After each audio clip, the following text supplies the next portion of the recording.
Salve, salve nação alvinegra, começando mais um vídeo aqui no canal John do Timão. Então se você for novo, já se inscreve aqui embaixo, deixa o seu like para fortalecer. Estamos aí com a meta de bater 90 mil inscritos, conto com a colaboração de todos, certo família? Ontem tivemos aí a vitória do Corinthians contra o Liverpool, em casa, garantindo a vaga aí na Sul-Americana, tá? Vamos falar bastante aí sobre a partida, sobre a repercussão, mercado da bola e muito mais. Certo, rapaziada? Peço que me sigam nas redes sociais, todos os links estão aqui na descrição. Editor, vamos pra cima e pode rodar a vinheta. Salve o Corinthians! Bom, Corinthians entrou em campo ontem, 9h30 da noite na Neoquímica Arena, precisando apenas de um empate para garantir a classificação para a Sul-Americana, certo? Qual que foi todo o problema durante a semana? Nosso treinador abriu mão da competição, tirou todos os titulares. E aí, o principal problema não é ele, vou poupar os titulares. O problema é o discurso de que a Sul-Americana não é prioridade. Prioridade para ele era Brasileirão e Copa do Brasil, que o time só conseguia jogar 2 competições, 3 não dava. Abriu mão. E aí, o pessoal até comentou depois, eu tava lá no estádio, não vi, mas vi o vídeo depois, o pessoal da transmissão da Globo falando que o Luxemburgo, na 3ª rodada da Libertadores, já tinha abandonado a competição. Se dependesse dele, só ia com as reservas para a Libertadores. Aí os titulares chamaram a responsabilidade e foram para os jogos. Pô, mas de verdade, com o desempenho que eles tiveram, principalmente no jogo contra o Argentinos Júnior fora, a falta de vontade, a falta de entrega, a gente começa a pensar que seria melhor ter colocado os garotos mesmo. Pelo menos ia correr, vai dar uma sorte, vence o jogo lá. A gente teria a chance de classificação. Mas enfim, então a gente entende que diretoria e comissão técnica abriram mão da Libertadores na 3ª rodada, certo? Na 3ª rodada. O que é extremamente vergonhoso. O que é extremamente vergonhoso. E se a gente pega a projeção financeira do clube, tá lá que o Corinthians precisava avançar pelo menos às 8ª de final da Libertadores para garantir a premiação. Precisava chegar na semifinal do Paulistão para garantir a premiação. Não chegou na semi do Paulistão, não classificou para as 8ª da Libertadores. Todas as metas financeiras não foram batidas até agora. Certo? Enfim, entramos com os garotos, né, titulares ali apenas o Fausto e o Murilo. E tem o Adson que corre por fora, né, que teve uma atuação bacana ontem também, certo? Fizemos 3-0 com uma extrema tranquilidade, tá? O time do Liverpool bem fraco tecnicamente, tá? Ruim, o time deles é ruim. E aí, qual que é a minha dúvida? Pô, a gente venceu 3-0 lá e 3-0 aqui, certo? E o Liverpool ficou com 4 pontos na chave, ou seja, ele venceu um dos jogos e empatou o outro, que não foi com o Corinthians. Coisa que o nosso clube não conseguiu. Não conseguiu vencer nenhum dos jogos contra o Argentinos Júnior ou contra o Del Valle. E o Liverpool, que a gente fez 6 gols em 2 partidas, venceu. Olha como é o futebol. Se a gente vence uma das partidas, a gente teria chance de brigar pela classificação, tá? Não é nem que ia classificar ou não, era brigar pela classificação. Um dos times que a gente vence ali, o Corinthians iria a 10 pontos, certo? E aí você tira a pontuação da outra equipe. É a sua briga por uma vaga, tá? É a sua vida dentro da competição. Mas enfim, família, fomos aí eliminados da Libertadores, garantimos a classificação na Sul-Americana, né, com a 3ª colocação. Ponto importante, todos os gols do Corinthians foram marcados por atletas formados na nossa categoria de base. Adson, Matheus Araújo e Felipe Augusto, certo? Tivemos alguns destaques positivos, certo? O Gabriel Moscardo entrou muito bem, o próprio Matheus Araújo fez um jogo interessante, a dupla de zaga também formada na nossa categoria de base, certo?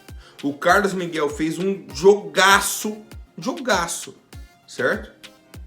Seguro, tranquilo, reposição de bola excelente. Ele errou uma só, que eu acho que foi pro Fábio Santos. Pô, e no momento decisivo, que foi um pênalti pro Liverpool, ele pegou, defendeu, tá? Agora, o destaque negativo é o senhor Giuliano, que era o cara do meio-campo, que era o jogador experiente para chamar responsabilidade, para acalmar os atletas, falar, ó, tô com vocês. Tem muito garoto aqui, apertou? Vem comigo, dá bola em mim, vem jogar. O Giuliano tava atrapalhando eles. O Giuliano que queria acelerar quando não precisava, carregava a bola e perdia, errando o passe. O cara que era para ser a experiência do Corinthians em campo tava atrapalhando o time, tá? Mas de qualquer forma, rapaziada, parabéns aí pra garotada, tá? O Wesley muito bem também, o próprio Pedro que entrou no segundo tempo, né, no lugar do Wesley. Grande jogo da equipe, tá? Como eu disse, o Liverpool é um time extremamente fraco, mas é importante para essa garotada jogarem na arena, conseguirem a vitória num jogo de Libertadores, tá? Isso é muita experiência para eles e tomara que eles tenham mais espaço daqui para frente, tá? Tomara que eles tenham mais oportunidades. Que a gente viu aí que tem muito jogador que tem qualidade. Tem qualidade. O próprio Gabriel Moscardo aí que entrou como volante. Todas as bolas que ele recebeu, ele dominou e girou o corpo. Deu passo para frente. Aí eu te pergunto, em 2023, quando que o Rony fez isso? Certo? O Rony já não tem mais valor de mercado, é um cara que já tá com 23, 24 anos e não evolui. Quando a gente tem um garoto da base que tem essa curva de projeção de evolução que a gente pode utilizar na nossa equipe. Certo, rapaziada? Então acho que esse é o saldo aí dessa partida. Novos nomes aí para nossa equipe que a gente possa utilizar no nosso elenco. Lembrando, não é a solução, tá? Não é esse time que vai entrar e vai resolver em todas as competições. Mas a gente entendeu que temos nomes que podem atuar no time titular ou entrar no segundo tempo, nos grandes jogos. São jogadores com qualidade e que vão ajudar a nossa equipe. Quero saber a opinião de vocês sobre a partida de ontem. Bom, e tivemos um fato histórico ontem na partida, tá?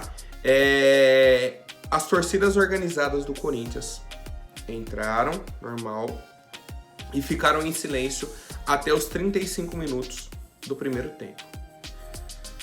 Cara, foi uma experiência diferente, tá? Pra quem tava ali no estádio. Eu não fico na área das organizadas, eu fico no outro setor, mas tô acostumado a ir pra arena, você já tem aquele clima ali, principalmente jogos à noite, né? O barulho da torcida perto de começar o jogo e tudo mais, você já sente o clima. E ontem tava muito diferente, cara. Muito, muito, muito. Tipo assim, o Corinthians jogando e um silêncio. Muito estranho. Muito, muito estranho, cara. Muito estranho. E deu pra perceber a diferença quando a torcida começou a cantar. Você fala, pô, olha a diferença que faz. Certo? E aí foi uma forma de protesto que eles utilizaram, né? Pra bater de frente aí com a diretoria, com essas decisões aí que não agradam em nada, tá? Tivemos diversas faixas aí esticadas, né? Corinthians, retiro de jogadores. É velho, machucado ou ruim de bola? Jogue aqui. Entreguem o Corinthians ao povão. Atenção, diretoria, a Fiel não está à venda. Jogadores milionários, incompetentes e amadores. Empresários são um câncer do Corinthians. Diretoria omissa, corrupta e criminosa. Sou totalmente a favor desse tipo de protesto. Foi um protesto extremamente pacífico, um protesto impactante e com pedidos relevantes, tá? Qual que é a questão? Eu não sei até onde isso é efetivo na prática. Até onde isso funciona, tá? Até onde isso vai resolver alguma coisa. Vai mudar a postura do Duílio, do Alessandro, da diretoria como um todo. Realmente não sei, tá? E eu quero saber a opinião de vocês, rapaziada. Bom, e só para registrar, tá? Parabenizar aqui o Duílio, que conseguiu colocar um jogo na Neoquímica Arena com menos de 30 mil pessoas, certo? Um jogo de Libertadores, um jogo de última rodada de Libertadores, em casa. Parabéns ao Duílio e ao Luxemburgo, que abriram mão do jogo, abriram mão da competição na terceira rodada, e o reflexo é esse, tá? A torcida, em forma até de protesto também, que eu vi muita gente falando, não vou nesse jogo em forma de protesto, que o ideal seria venda de ingressos acontecendo e não ir nenhum torcedor, tá? Abrir mão do jogo, igual a diretoria tá abrindo mão da torcida e do time, certo? Eu acho que seria um protesto interessante também, porque aí mexe no bolso, mexe na questão financeira, tá? Então assim, eles conseguiram, ontem tivemos aí 26 mil pessoas, certo? Na partida, em silêncio até os 35 minutos do primeiro tempo, né? Depois cantamos, apoiamos, o time correspondeu em campo, mas a gente sabe que a situação tá bem longe do ideal, tá? Outros pontos importantes, tá? A questão financeira, o Corinthians arrecada aí em torno de 6 milhões de reais garantindo essa vaga no playoff da Sul-Americana, certo? 1,5 milhão por causa da vitória de ontem, 2,5 milhões pela classificação aos playoffs, e aí já contando até com a renda do jogo do playoff, mais 2 milhões mais ou menos, né? Então já dá aí 6 milhões de reais só de ter classificado para o playoff. E o nosso técnico falando que não pensa em Sul-Americana, não quer Sul-Americana. Então eles não querem dinheiro, o time não tá precisando de dinheiro, não tá precisando jogar competições internacionais, nada, tá tudo resolvido, família. Bom, aí vamos para a coletiva de imprensa do senhor Luxemburgo, tá? Diante de todas aquelas conversinhas fiadas, ele falou o seguinte: vamos caminhar com o elenco. Quando falei que não tinha elenco para disputar Libertadores, é uma competição totalmente diferente da Sul-Americana. Temos que colocar jogador para jogar, para dar experiências.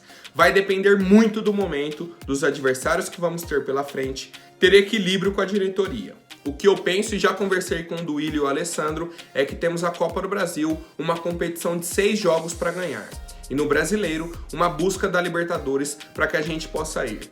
Não tenha dúvida que entre Sul-Americana, Copa do Brasil e Brasileiro, a Copa do Brasil e Brasileiro vão ser as prioridades. Mas a Sul-Americana vai estar dentro da programação. Agora ele amenizou o discurso dele. Prioridade é Brasileirão e Copa do Brasil, e a Sul-Americana vai estar dentro da programação. E aí a pergunta que eu faço é a seguinte: Copa do Brasil é uma competição de 6 jogos a partir de agora para o Corinthians. Quartas, semi e final. Só que é muito mais difícil você vencer uma Copa do Brasil do que você vencer a Sul-Americana, tá? Isso é um fato. Fato. Os principais clubes do Brasil ainda estão na Copa do Brasil e jogam a Libertadores e não a Sul-Americana, certo? Então, mesmo que o número de jogos seja menor, os adversários da Sul-Americana são mais tranquilos. E quem vê o Luxemburgo falando assim, parece que o time dele vence fora de casa, que o time dele compete fora de casa. Não compete, não vence, não joga. Então, Luxemburgo, esse seu discurso de prioridade é para um time que tem qualidade, é para um time que você pode optar. O Corinthians hoje não pode optar. O Corinthians hoje precisa estar nas competições. A Sul-Americana é rentável. Às vezes eu paro para pensar e falo, cara, será que eu tô errado? Será que eles realmente têm razão? Só que aí você começa a ver os pontos e fala, não, eles não têm razão. Não é possível, cara. Não é possível que eles tenham aceitado esse tipo de discurso, esse tipo de conversa. Como que não dá para jogar as 3 competições com uma folha salarial de 25 milhões de reais? Se não dá para jogar, você vai fazer o seguinte. Ó, nosso time então, folha salarial tem que ser, mano, 15 milhões, 18 milhões. Tem que ter uma economia nisso. Não adianta você ter a folha salarial lá em cima e o seu time não pode brigar. Não, vamos ver, que Brasileirão tá difícil, temos aí a Copa do Brasil, mas a Sul-Americana, vai estar dentro da programação aí. O que a gente entende como isso? Se tiver um jogo, Corinthians e Grêmio no Brasileirão, certo? E Corinthians e, sei lá, Audax Italiano na Sul-Americana, vai com reserva contra o Audax Italiano e aí para jogar com o titular com o Grêmio. É isso que eu tô entendendo e eu quero saber a opinião de vocês, rapaziada. O que o Corinthians deve priorizar nesse momento? Pra mim, vai priorizando tudo. Sempre quem estiver melhor fisicamente e os melhores tecnicamente, tem que ir jogando.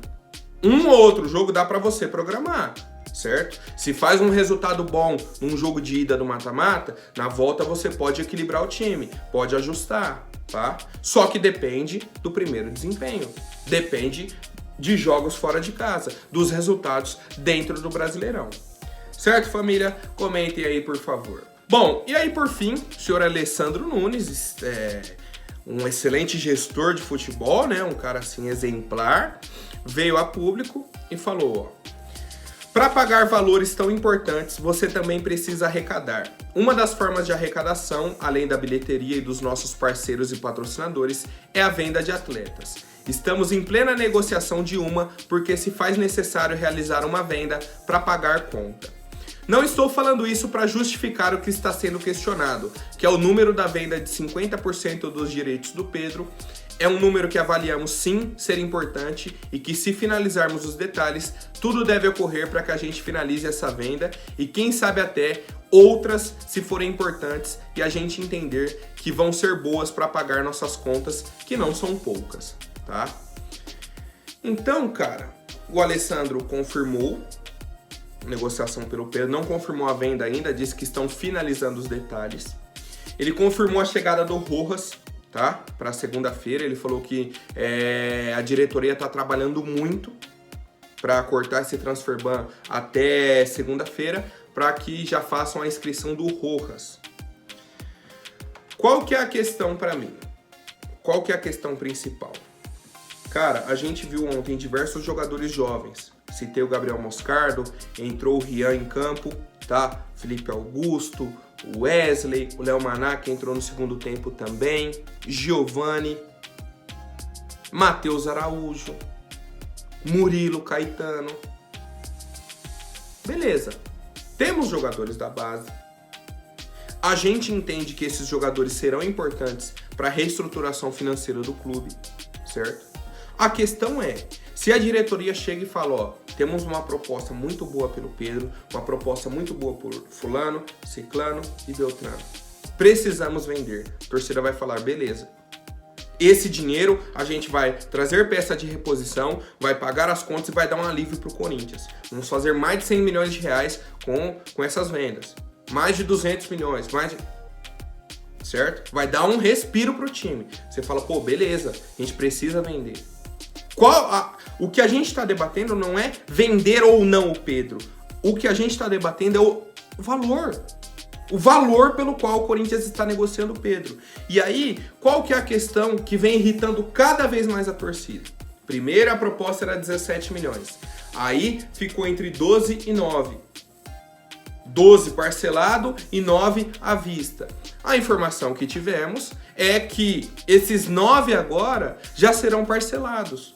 Uma parcela à vista agora, uma no fim de 2023 e outra no início de 2024. Ou seja, até os 9 milhões que era à vista, agora é parcelado também. E aí pior, o pessoal trouxe que existe a possibilidade desse valor do Pedro ser em dólares e não em euros. O que diminui, porque o euro vale mais do que o dólar. Já diminui ainda mais o valor. Aí no final das contas, quanto que a gente vai pegar pelo Pedro? Vocês estão entendendo a gravidade da situação? E aí a diretoria justificou que para vender o Pedro existia a necessidade financeira do Corinthians, que a gente falou aqui. Existe a necessidade de entrar dinheiro no caixa. A questão é, tá vendendo muito barato, tá desvalorizando o cara. A diretoria disse que foi a única proposta que chegou pelo jogador. Pô, a primeira proposta que chega, você já vende. Aí não tem como valorizar. Não tem, você não tem poder de negócio. Depois, o valor de mercado do Pedro foi baseado nas atuações e nos números do atleta. Cara, é tão bizarro isso. É tão bizarro. Eu acho que isso foi a conversa do Zenit pro Alessandro e pro Duílio, que eles acreditaram tanto que estão replicando isso.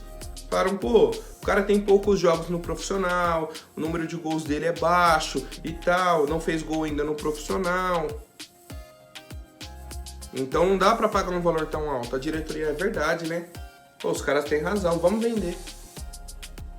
Aí você pega o Ângelo, que é atacante do Santos, que em março recebeu uma proposta de 12 milhões de euros do Flamengo por 50% dos direitos econômicos dele.